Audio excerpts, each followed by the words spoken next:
So as we think about the movement from uh, the ethics to action, what is it that we have as resources?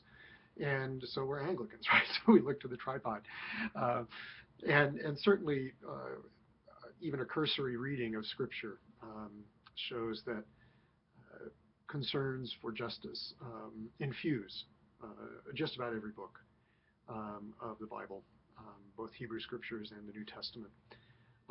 And so it's not hard to see, and we we have that reinforced in our daily office with some of the canticles. Certainly the Magnificat, he's thrown the proud down from their seats and lifted up the lowly.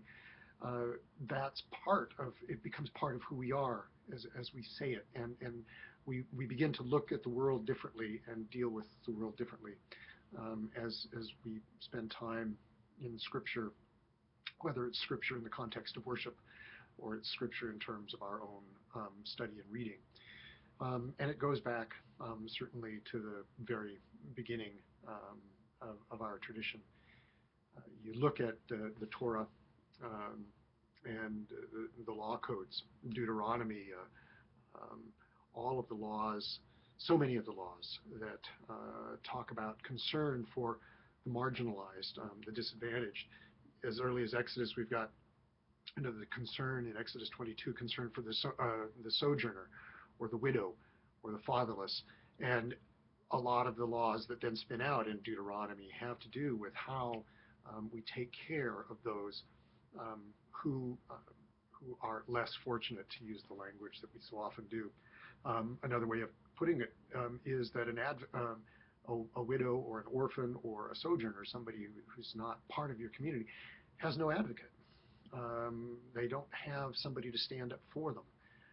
At least they didn't in that so much in that period. And so who does? And so if there are no advocates, who stands up for them? And God would, through the Scriptures, would tell us it's your responsibility to stand up for those people, even if the society won't do it.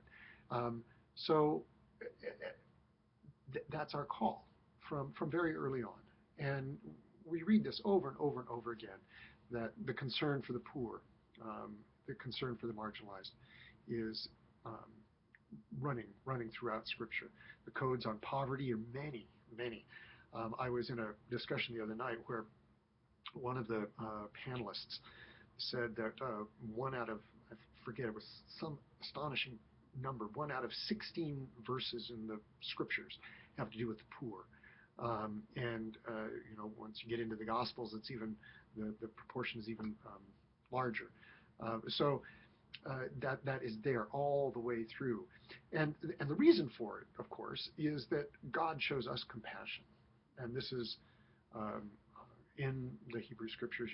As I, God, showed you compassion, you should show compassion on others.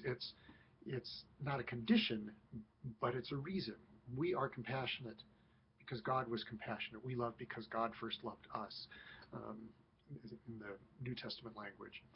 And we think about other ways that structurally, practically, that the poor are um, dealt with favorably in Scriptures. We think about the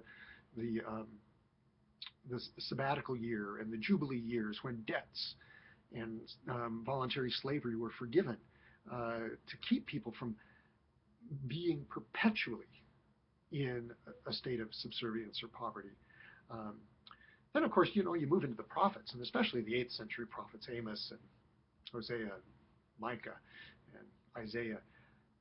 They lambast those who would sit complacent while the poor are being mistreated.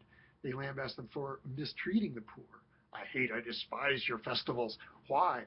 You think this is a Sabbath that you do this, you do that, and you pile on, or this is a festival and you pile all of these stuff, these requirements on the poor, you cheat them, you use unjust weights and measures to extract more out of the poor for your own good. And the prophets are mighty against this. Let justice roll down like waters. What does God require of you? Do justice, love mercy, and walk humbly with God. It's a very, very different um, thing than just saying, well, we're going to get what we want. God has blessed us. There's perhaps an implicit critique of a prosperity gospel there that's not always the same. You read the Psalms. We read the Psalms daily, and when you have eyes to see this or ears to hear it, it just comes back over and over and over again. Psalm 10, in hiding places they murder the innocent. Their eyes stealthily watch for the helpless. They lurk in secret like a lion in its covert. They lurk that they might seize the poor. They seize the poor and drag them off in their net. Now, the poor have no advocates, so it's easy to do that. Or Psalm 146, here is talking of God. God executes justice for the oppressed, gives food to the hungry, sets the prisoners free, opens the eyes of the blind, lifts up those who are bowed down, loves the righteous, watches over the strangers, upholds the orphan and widow. But the way of the wicked he brings to doom. This is the God that we worship. This is the God to whom we owe our allegiance. This is the God to whom we pledge fealty, to use that kind of old language. And in our baptismal covenant, that's what we pledge to do, is to seek and serve Christ in all persons, to uphold justice, to uphold dignity. So this biblical witness comes out in our baptismal vows. It comes out in what we commit to do in terms of our worship. And as we looked at earlier with Kirk, that the vision of God is, what God hopes for us. And what we do is an act of worship. So all that we do is an act of worship. Worship isn't something over here. Worship is serving the poor. Worship is serving the marginalized. This is how we serve God. It's not just church on Sunday singing hymns and celebrating communion. So all of this is who and what we are. This is our biblical witness, that we are commended to serve the poor, to act as God would act in terms of concern for those who are maybe not as fortunate as all the rest of us.